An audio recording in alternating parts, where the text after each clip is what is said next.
Kalu, how was your trip to the Sietch? We had to time our movements to avoid Harkonnen reconnaissance patrols, but it was well worth the effort. Stilgar asked me to organize the relaying of information between our patrol teams and the Sietch. Is there any news on the resumption of spice harvesting? From what we are told from several sources, Raban has to respect the high quotas governing the harvesting of spice, much more so than during his first term here. He's taking risks. His harvesters are sinking their teeth deep into the desert bed. If it were up to me, I would strike now.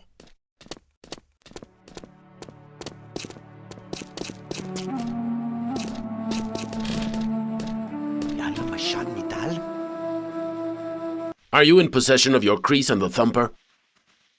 Not yet. What do you expect? You while away your time giving rings to women. Kulwahad, that's tasty.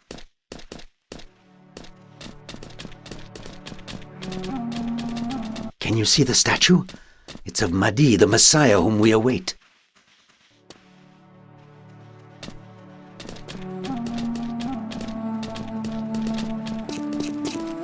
Paul Muad'Dib, people say that you're an Atreides Duke. You're the first nobleman I've met.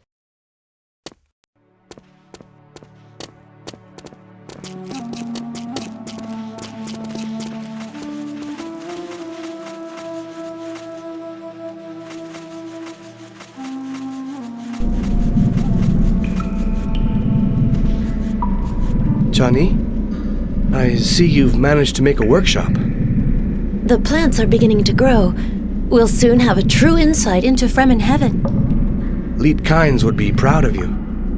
To pick up where my father left off with his plantation is one thing. What you're doing, quite another. To organize and unite the Fremen is a massive challenge. Your father saved my life when the Harkonnen launched their offensive. I promise to repay him. Water will flow on Dune. Water and clear air, trees as well. I would have loved to see your world. I can't take you there, so we'll just have to recreate a part of it here. The water reserves are increasing slowly. We shall be long gone before Dune is fertile. Look, as long as the Harkonnen don't know about your people's plan, there's every chance that it will succeed. I have something for you, Muad'Dib. A crease. You already showed your mastery of it against Jamis. The blade is made from a sandworm's tooth. One of Shai Hulud's teeth. Yes, only you can carry it. It is the Fremen's secret weapon. Should a stranger see the blade, it will claim his blood. If you lose it, it will automatically self-destruct. Thanks, Johnny.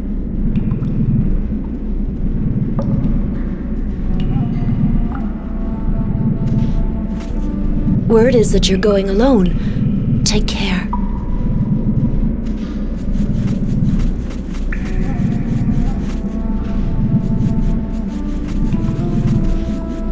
Can you see the statue? It's of Mahdi, the Messiah whom we await.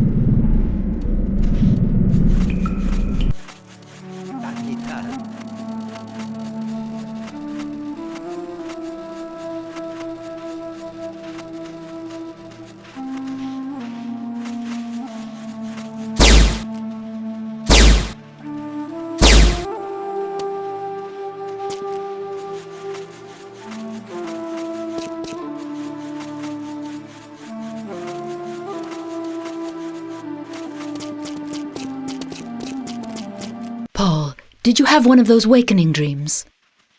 Mother, I know we've already talked briefly of these visions.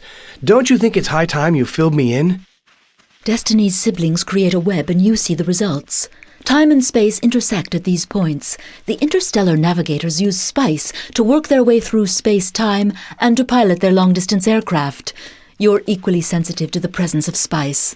I'm convinced that it's responsible for your dreams. You can no doubt visualize some key moments whose ending is still undecided. Are they fragments of the future? Can I change them? Is that the power of Kwisatz Haderach? Kwisatz Haderach. Excuse me, Paul. I have to mark your sister's memory tests. Little sister? Whatever you may think, I am not a little baby. Remember, I was in Mother's womb when she drank the water. I share all the knowledge of the succession of Fremen Bene Gesserit mothers, hers included, Big Brother. Given the scope of what I know, I could easily call you Little Brother.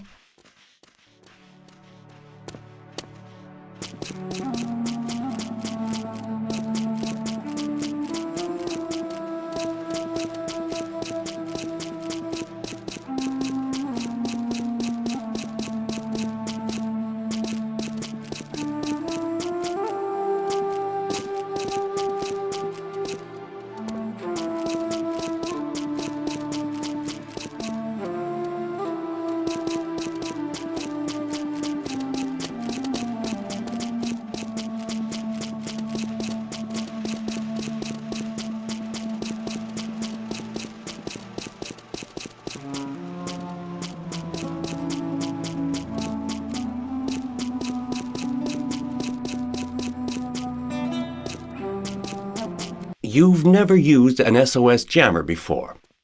No. The spear missiles that we deploy are not potent enough to destroy a Harkonnen carryall. Its engines are too big. The only way is to hijack a harvester as it collects spice, and then have it picked up by a carryall. Blocking the sand-removing nozzles turns the harvester into a self-timing bomb, with enough force to destruct the carryall. I understand the function of the jammer in disrupting the harvester's transmission mechanism and cutting off all communication links, but why the SOS signal? That's where it gets interesting. When activated, the jammer emits a false distress signal. The carryall comes to the rescue of the harvester, reasoning that it's encountered a sandworm. Clever. But that implies that the saboteurs only have a limited amount of time to block the sand-removing nozzles. Every plan has its drawbacks. Here, use it to good effect.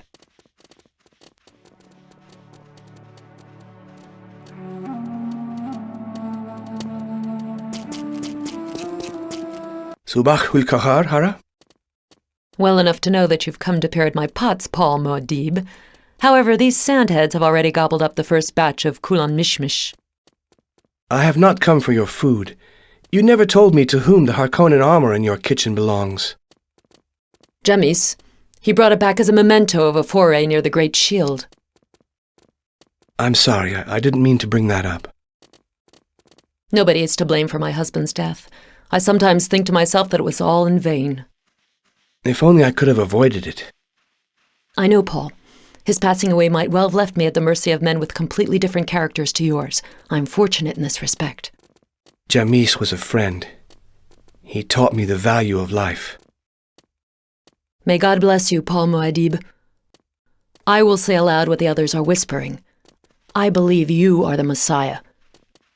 May the Coriolis spare you.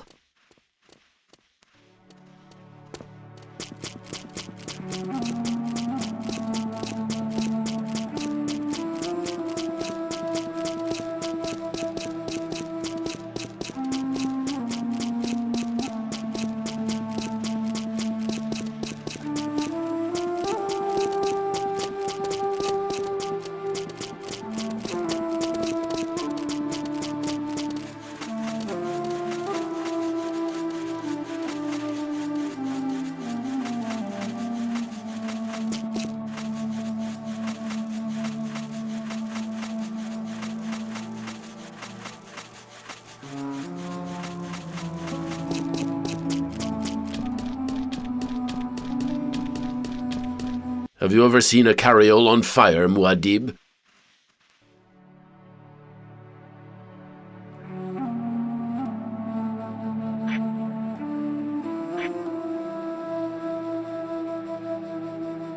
We will make tracks at nightfall. The worm will act as our transport until we get to the ambush point. Has Baron explained how the SOS jammer works? It jams the harvester's communication network and sends a false SOS to the carryall. Good. Your mission is split into 3 parts. First, you must climb onto the harvester and hide the jammer. You must tread carefully, as there will be almost certainly a military presence around the harvest area. Stage 2. Once the SOS has been launched, you have to work your way inside the harvester and locate the sand-removing nozzles. These must all be shut down to create the state of overheating. Thirdly... Let me guess. Escape from the harvester before it is taken away by the carryall. Otherwise, I'll be stuck inside when it explodes. Your intelligence will only be of any use should you survive. Use this projectile pistol. Stilgar, don't worry about me. You're as good a judge of character as your father was.